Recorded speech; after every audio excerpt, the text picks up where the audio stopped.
Whenever I try to do a fun discussion about what's the best self-defense weapon for blank, some killjoy down in the comments has to say, actually, it's your brain. Your mind is the best self-defense weapon. These are the type of dudes that when you ask them for advice on self-defense, they start talking about situational awareness. First off, situational awareness is boring and uninteresting. Best case scenario, situational awareness is pointless. You could have just said nothing and it would have had the same results.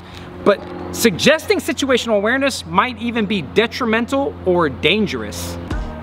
Instead, I'm gonna give you a mental game you can play that's actually something actionable, a thing you can do, instead of just suggesting the same inane, boring drivel like, keep your head on a swivel. These numbskulls are gonna have an issue with the fact that I said situational awareness is boring. They're gonna say, it's not supposed to be fun, this is real life. Well, newsflash, if something's not fun and interesting, people aren't gonna do it. That includes listening to you. So when you say these things that require people to suddenly stop having fun, like, don't go out after 10 p.m., don't go jogging alone, don't have both your earbuds in, don't be staring in your phone, you're suggesting that people stop having fun in order to be safe, and it's just not gonna happen. People like having fun. They like doing things that are interesting and fun. I know that sounds crazy. For instance, I like riding this bike. I got this bike from Aventon, they're the sponsor of today's video, and I chose the model that is designed for people who like to ride just for fun. They have models that have all kinds of speeds, they have models that go off-road, they have models you can fold up. I opted for this single speed, beautiful blue model because it's fun and that's why I ride. But it's an electric bike, so that means it's super duper fast, which also makes it safer. An electric bike gives me options. With the pedal assist turned up, this one goes 20 miles per hour with very little effort on my part. Aventon also has models that go even faster than that. Bike lanes down on Ocean Boulevard are always obstructed and the traffic is usually stop and go. This thing lets me easily keep up with cars, and if I do have to come to a complete stop, clearing an intersection with help from an electric motor is way safer than it is on a conventional bike. If I get tired or my plans change or I find myself in a sketchy area, I like having the option of getting home faster than I can on a regular bike. Plus, riding a bike is just a fun and relaxing form of exercise. And I would say being healthier and less stressed out is probably the most realistic self-defense. These situational awareness guys are always the same. They're the type of dudes that tell you, oh, when I'm in a restaurant, I can't sit with my back to the door. I gotta be able to see the exits. Like, okay, Jason Bourne, you're not special. We all do that. Condition yellow is not a personality. Everybody knows a guy like that or was a guy like that. I myself am a reformed guy like that. So comment below where you know that guy from. Whether he worked in a kitchen with you, or he totally would have been in the special forces if it wasn't for his shoulder and his air conditioning repair business. And while you're down there perusing the comments, you will probably see guys arguing with something that I didn't say. They might be arguing, if they are this guy, that I'm saying situational awareness is dangerous. I'm saying that situational awareness as advice for self-defense is dangerous. It's up there with just run for self-defense. If someone's asked you for help or talked to you on a message board or they're on Reddit asking for self-defense advice and you think that you're so novel saying, be aware of your surroundings, they're asking because either something has happened to them, they've been attacked, they've been threatened, maybe they have an unhealthy obsession with this stuff. But for whatever reason, they're probably already doing that. They're probably already like, oh yeah, when I'm at a stoplight, I'm totally looking around, I'm totally checking out the exits, I'm eyeballing people that I don't know. Because they're suspicious, that's why they're asking. So when you say, hey, do that thing you've already been doing, they're like, oh, well, I've already been doing that. Check. Instead, give them something to do with that energy that's not only fun, but will actually make you hard to hurt. There's all kinds of mechanical things you can suggest to people that they need to do. One example is keep your hands free when you're around people that you don't know. Particularly, when I used to train police officers, getting them to keep stuff out of their weapon hand was always really important. And actually this thing, it has the throttle, there's a throttle only on the left side. Like if you don't want to use pedal assist, you can just push that down and it just goes. And the good part about that, I guess theoretically, it keeps my weapon hand free, so I guess I could do a, this is a sponsored video. They don't want me to do that in this video. So situational awareness is super important because half the times that you should be self-defensing, you don't even have to self-defense. You could just be paying attention, and ideally they're probably, ow! Ow! You lied to me! Okay, I'm probably in a lot of trouble for that one. So do me a huge favor and go check out that link in the description below to Aventon. Check out their line of electric bikes and maybe consider picking one up or picking one up for someone that you love. It would probably go a long way towards smoothing that out. But the mental game that we're gonna play is called gapping. It works off the concept of the reactionary gap, which most people that have a basic rudimentary understanding of it will think of it in terms of distance. I'm gonna give you a reactionary gap based game you can play in your head constantly, and also give you a way stronger, better understanding of the concept of reactionary gap. When you teach this to cops, you generally teach something like 6 feet. You may have heard 6 feet of distance, and you think like, if I'm 6 feet away from you, my hand's stretched all the way out, your hand's stretched all the way out, we're this far apart. This doesn't create an amount of distance where I can't hurt you. It just creates a distance that if I start to try, you see that and then have time to react. Think about the distance that you leave between you and a car in front of you. That doesn't prevent you from hitting them. It's just when you see their brake lights come on, you know to slow down so that you don't run into the back of them. I got this one also because it came with brake lights. This one comes with brake lights. See how good I am at this? Now, of course, you need to go train and learn to fight so you can actually do something with this information, but the more reactionary gap you can build, the longer you'll have to react, the more time you'll have to react, and the more information you'll have to react to. And you can build a reactionary gap out of anything. It doesn't have to be distance. You can build one out of angles, physical objects. You can even conjure reactionary gap with language.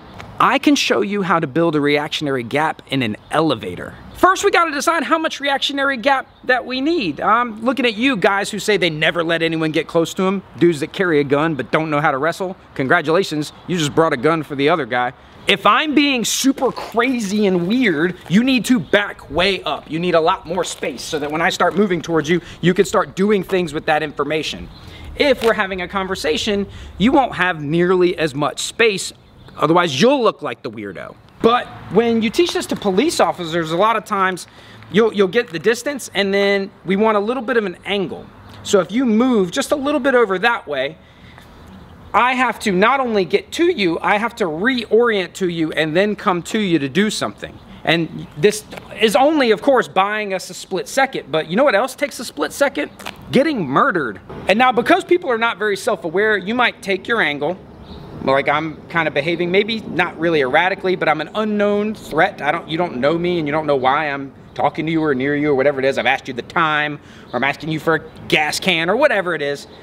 And I turn to you and I start walking to you. You'll have to do it again. You have to build your reactionary gap back up by taking the angle again. If I start to move like this, you'll have to take the other angle. But by the third or fourth time I've done this, now we're gonna build one out of words. And what we do is we say very clearly, you know, hey, can you back up for me? Can you give me some space? When I was policing, I used to stand like the reactionary gap distance away from people and I would arrest them from here.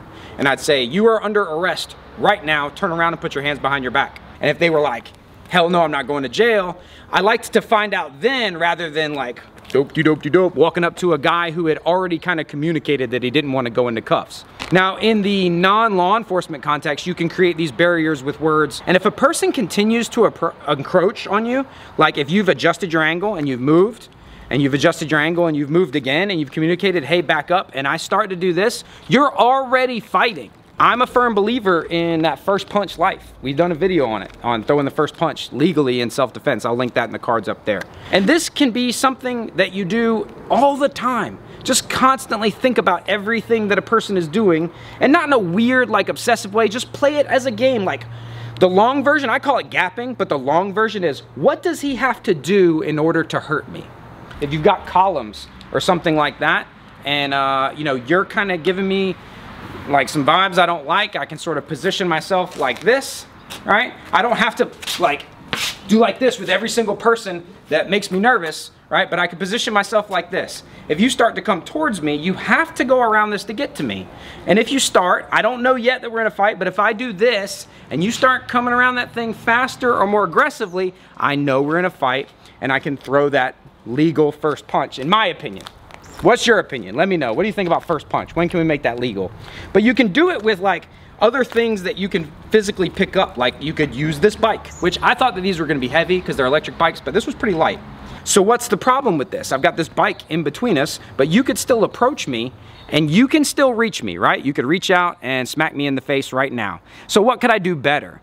Maybe if I stand back a little bit like this, hold this thing like this. Now it's at arm's length between us and you can't reach over it to get me. If you grab it to move it, I'm gonna know that. Or if you start to meander around it, we could play a game like this. And if I've kind of been like, yo dude, and you're still coming after me, now I have that information to work with instead of finding out that I'm in a fight when you're already on me. But I know you're super curious when I say you can build a reactionary gap in an elevator. That's gonna require us to use all of these skills together. So there's no reactionary gap in an elevator, right? Reactionary gap in an elevator is impossible.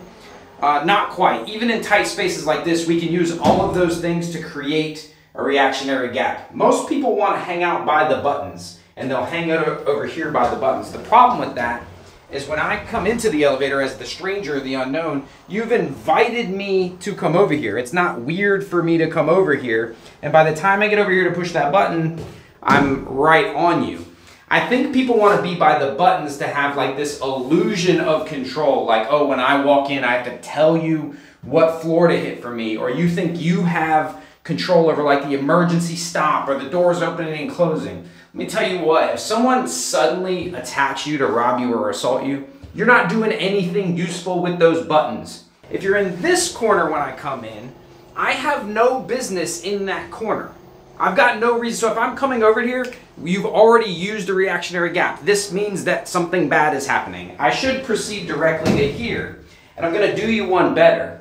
Check this out. I do this all the time. This always works unless there's a lot of people in the elevator. And if there's a lot of people in the elevator, chances are usually nothing terrible happens. I face this way. And I start out facing this way, which means you should be facing that way.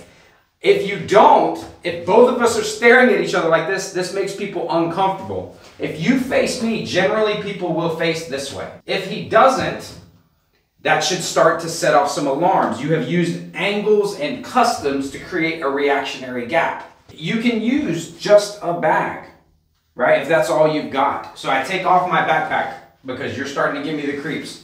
I use it to conceal a draw. This would be a great time if you have a pocket draw, like a gun or knife or something like that, to get to whatever weapon's in your pocket, or you can conceal a draw from your waistband.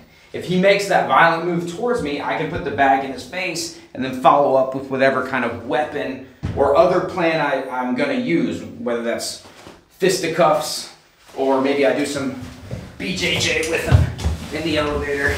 You know, whatever my plan is, I use the concept of a reactionary gap, even though I'm in a really tight space. But is this necessary?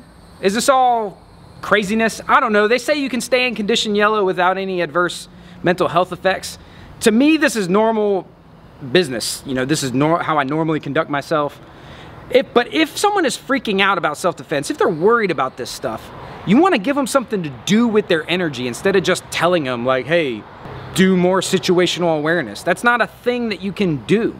And the real truth is, most people have enough situational awareness. I know that's gonna not really jive with what you think. People tend to be absorbed with their phones. They're not paying attention to their surroundings.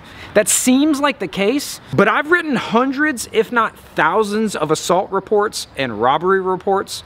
And with very few exceptions, the victim always tells you that something happened that made them suspicious. Like, I saw this super weird guy acting in a super weird way, and then I moved my body through space and time over to where he was. Or I remained where he was and continued to interact with him. Almost every time, they tell you something that clued them in that something bad was about to happen. So the real self-defense advice would be like, hey, when you get a gut instinct or a gut feeling about things, you should probably listen to it.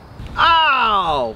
Remember, I sent you a text message. Oh, no, you did. Oh, gosh. Oh. You made me look like a fool on camera. Remember? Yeah, I'm sure I did that. I sent you a text message. I said, I can't tell you what it's gonna be or it ruins the gag. Yeah, you did. And then I said, I consent. I consent. Idiot. I gotta go get my tomahawk that I never planned to use. You knew about this? You could have shot Maddox. I was wondering why we had eyewear. These things are foam.